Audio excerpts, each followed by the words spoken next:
ಸ್ನೇಹಿತರೆ, ಮೀಡಿಯಾ ಮಾಸ್ಟರ್ಸ್ಗೆ ಸ್ವಾಗತ ಸುಸ್ವಾಗತ. ಗೆಳೆಯರೆ, ನಿಮ್ಮೆಲ್ಲರಿಗೂ ಎರಡನೇ ಮಹಾಯುದ್ಧದ ಬಗ್ಗೆ ಗೊತ್ತಿದೆ ಅಲ್ವಾ? ಆ ಯುದ್ಧ ಜರ್ಮನಿಯ ಅತಿಯಾದ ಆಸೆಯಿಂದ ಪ್ರಾರಂಭ ಆಯಿತು. ಅದು ಜಾಗತಿಕ ಶಕ್ತಿಗಳಲ್ಲೇ ಪಲ್ಲಟವನ್ನು ಉಂಟು ಮಾಡಿತು. ಜಗತ್ತು ಕಂಡು ಕೇಳರಿಯದಷ್ಟು ಸಾವು ನೋವುಗಳಿಗೆ ಅದು ಕಾರಣ ಆಯಿತು. ಅಷ್ಟೇ ಅಲ್ಲದೆ ಅಮೆರಿಕಾದ ಶಕ್ತಿ ಎಂಥದ್ದು ಅನ್ನೋದನ್ನು ಜಗತ್ತಿಗೆ ಅದು ತೋರಿಸ್ಕೊಡ್ತು.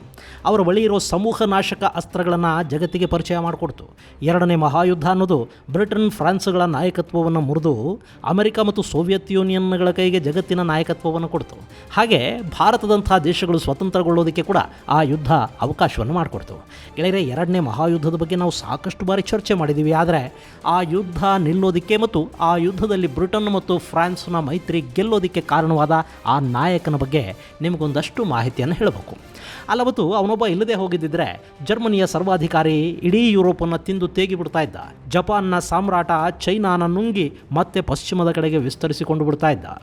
ಬ್ರಿಟನ್ ಮತ್ತು ಫ್ರಾನ್ಸ್ಗಳು ನೆಲೆ ಇಲ್ಲದೆ ಒದ್ದಾಡಬೇಕಾಗಿ ಬರ್ತಾಯಿತ್ತು. ಹೀಗಾಗಿ ಬ್ರಿಟನ್, ಫ್ರಾನ್ಸ್ ಮತ್ತು ಚೈನಾಗಳು ಯಾವತ್ತಿಗೂ ಕೂಡ ಆ ವ್ಯಕ್ತಿಯ ಋಣವನ್ನು ನೆನಪಲ್ಲಿಟ್ಕೊಳ್ಳೇಬೇಕಾಗತ್ತೆ.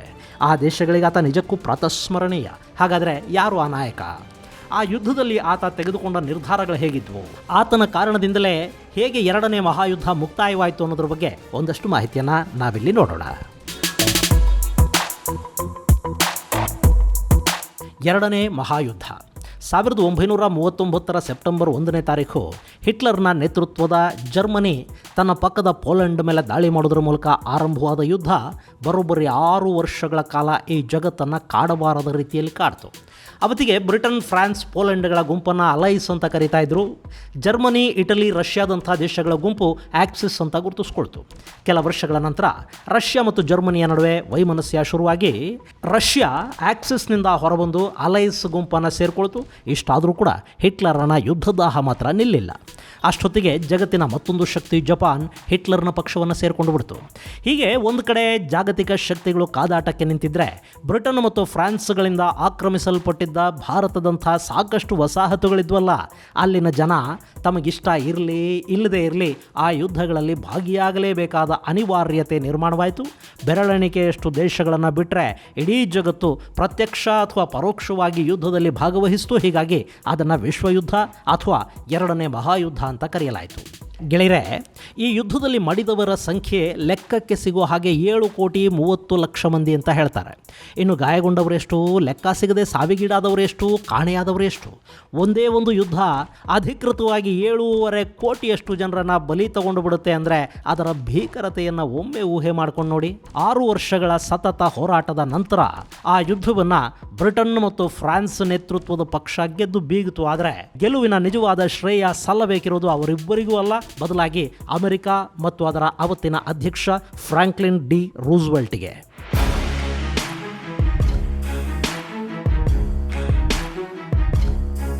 ಸ್ನೇಹಿತರೆ, ಈಗ ಅಮೆರಿಕಾದಲ್ಲಿ ಚುನಾವಣಾ ವರ್ಷ. ಎರಡನೇ ಬಾರಿಗೆ ಅಮೆರಿಕಾದ ಅಧ್ಯಕ್ಷ ಆಗೋದಕ್ಕೆ ಟ್ರಂಪ್ ಪ್ರಯತ್ನ ಪಡ್ತಾ ಇದ್ದಾರೆ.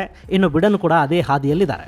ಅಲ್ಲಿ ಅವರಿಬ್ಬರಿಗೂ ಇನ್ನೊಂದು ಬಾರಿ ಮಾತ್ರ ಅಧ್ಯಕ್ಷರಾಗುವ ಅವಕಾಶ ಸಿಗುತ್ತೆ ಹೊರತು ಮೂರನೇ ಬಾರಿಗೆ ಅಮೆರಿಕಾದ ಅಧ್ಯಕ್ಷರಾಗೋದಕ್ಕೆ ಯಾರಿಂದಲೂ ಸಾಧ್ಯ ಆಗೋದಿಲ್ಲ. ಆದರೆ ಫ್ರಾಂಕ್ಲಿನ್ ಡಿ ರೂಸ್ವೆಲ್ಟ್ ಮಾತ್ರ ಅಮೆರಿಕಾದ ಅಧ್ಯಕ್ಷರಾಗಿ 2 ಅಲ್ಲ 4 ಬಾರಿ ಸೇವೆ ಸಲ್ಲಿಸಿದ್ದಾರೆ. ಇದು ಅವರ ಹೆಸರಲ್ಲಿ ಉಳಿದಿರುವ ಶಾಶ್ವತ ರೆಕಾರ್ಡು. ಅದನ್ನು ಯಾರೂ ಮುರಿಯೋದಕ್ಕೆ ಸಾಧ್ಯವೇ ಆಗೋದಿಲ್ಲ. ಅದಕ್ಕೆ ಈಗ ಅಮೆರಿಕಾದ ಸಂವಿಧಾನ ಕೂಡ ಅವಕಾಶವನ್ನು ಮಾಡಿಕೊಡೋದಿಲ್ಲ. ಒಬ್ಬ ಮನುಷ್ಯನ ಸಾಧನೆಗೆ ಅವನ ದೈಹಿಕ ನ್ಯೂನತೆಗಳು ಅಡ್ಡಿ ಆಗಬಾರದು ಮತ್ತು ಆಗೋದಿಲ್ಲ ಅನ್ನೋದಕ್ಕೆ ಫ್ರಾಂಕ್ಲಿನ್ ಅತ್ಯುತ್ತಮ ಉದಾಹರಣೆ. ಈ ರೂಸ್ವೆಲ್ಟ್ ಪೋಲಿಯೋಗೆ ತುತ್ತಾಗಿದ್ದ ನಾಯಕ. ಅವರಿಗೆ ಸುಲಭವಾಗಿ ನಡೆಯೋದಕ್ಕೆ ಸಾಧ್ಯ ಆಗ್ತಾ ಇರಲಿಲ್ಲ.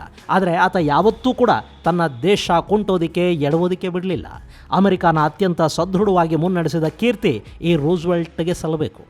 ಅಮೆರಿಕಾದಲ್ಲಿ ಕಾಣಿಸ್ಕೊಂಡ ಮಹಾ ಆರ್ಥಿಕ ವಿಪತ್ತಿನಿಂದ ಆ ದೇಶವನ್ನು ಕಾಪಾಡಿದಷ್ಟೇ ಅಲ್ಲ, ಎರಡನೇ ಮಹಾಯುದ್ಧದ ಹೊತ್ತಿಗೆ ಅಮೆರಿಕಾದ ತಾಕತ್ತೇನು ಅನ್ನೋದನ್ನು ಜಗತ್ತಿಗೆ ತೋರಿಸಿಕೊಟ್ಟವರು ರೂಸ್ವೆಲ್ಟ್.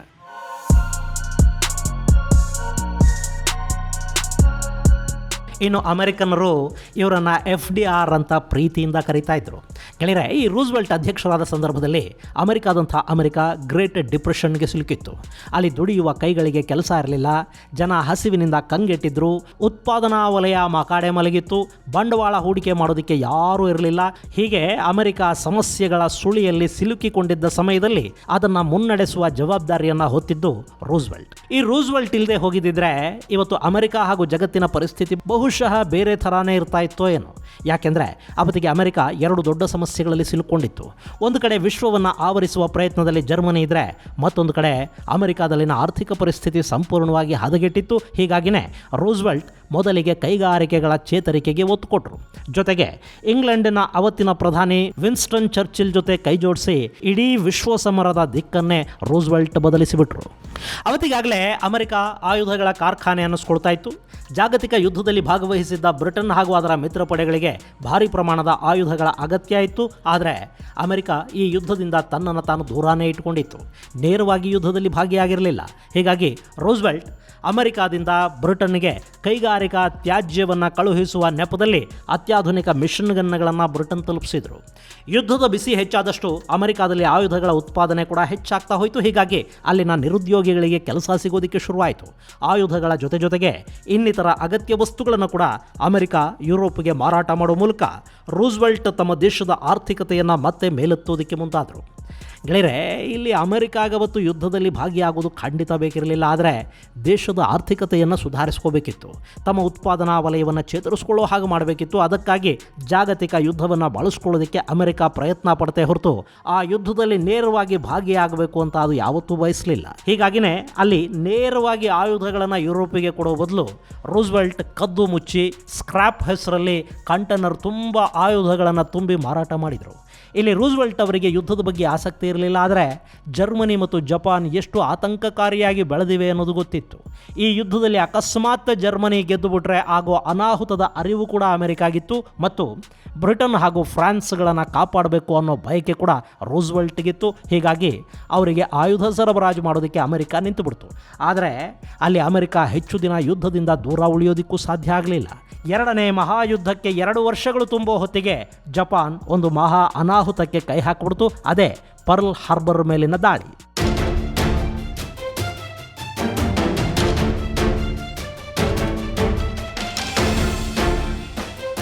ಈ ಜಪಾನ್ ಅನ್ನೋ ದೇಶ ಅಮೆರಿಕಾದ ಮೇಲೆ ದಾಳಿ ಮಾಡೋವರೆಗೆ ರೂಸ್ವೆಲ್ಟ್ 2ನೇ ಮಹಾಯುದ್ಧದಲ್ಲಿ ಭಾಗಿಯಾಗೋದಕ್ಕೆ ಮುಂದಾಗಲಿಲ್ಲ.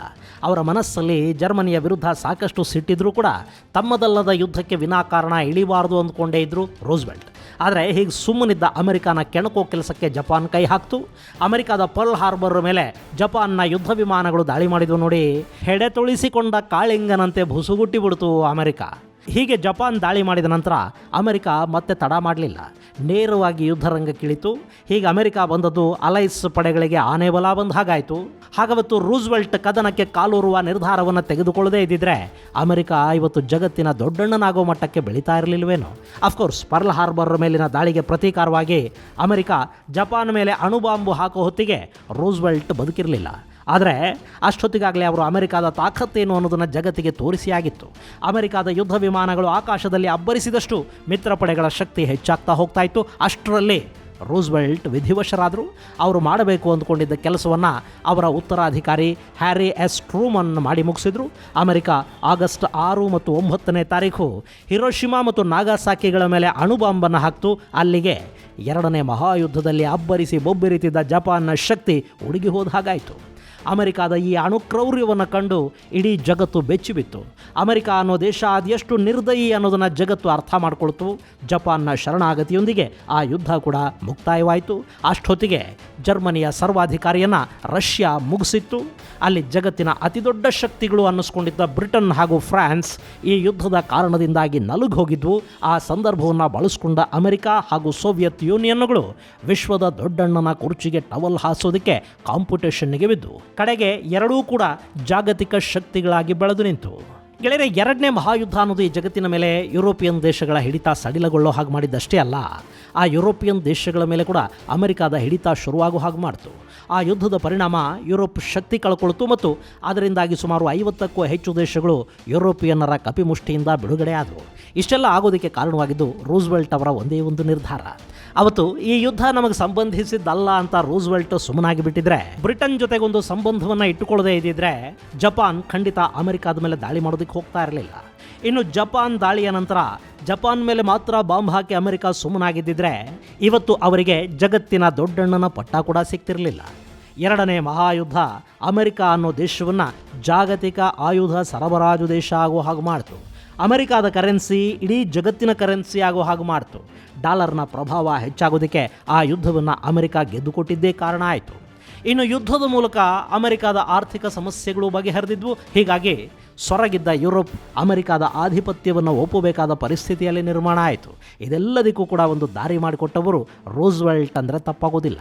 ಗೆಳೆಯರೆ, ಒಬ್ಬ ನಾಯಕ ಹೇಗೆ ತನ್ನ ದೇಶದ ಹಣೆಬರಹವನ್ನೇ ಬದಲಿಸಬಹುದು ಮತ್ತು ಜಾಗತಿಕ ಸಂಕಷ್ಟಗಳನ್ನು ಕೂಡ ಹೇಗೆ ಲಾಭವಾಗಿಸಿಕೊಂಡು ತನ್ನ ದೇಶವನ್ನು ಜಾಗತಿಕ ಶಕ್ತಿಯಾಗಿ ರೂಪಿಸಬಹುದು ಅನ್ನೋದಕ್ಕೆ ಈ ರೂಸ್ವೆಲ್ಟ್ ಒಂದು ಸ್ಪಷ್ಟ ಉದಾಹರಣೆ. ಈಗ ಮತ್ತೆ ಜಗತ್ತು ಯುದ್ಧದ ಕಾರ್ಮೋಡವನ್ನು ಎದುರಿಸ್ತಾ ಇದೆ. ಇಂಥ ಸಂದರ್ಭದಲ್ಲಿ ಪದೇ ಪದೇ ನೆನಪಾಗೋದು ಇದೇ ಫ್ರಾಂಕ್ಲಿನ್ ಡಿ ರೂಸ್ವೆಲ್ಟ್. ಮುಂದಿನ ಸಂಚಿಕೆಯಲ್ಲಿ ಮತ್ತಷ್ಟು ವಿಶೇಷಗಳ ಜೊತೆ ಮತ್ತೆ ಭೇಟಿಯಾಗೋಣ. ಅಲ್ಲಿವರೆಗೆ ಜೈ ಹಿಂದ್, ಜೈ ಕರ್ನಾಟಕ.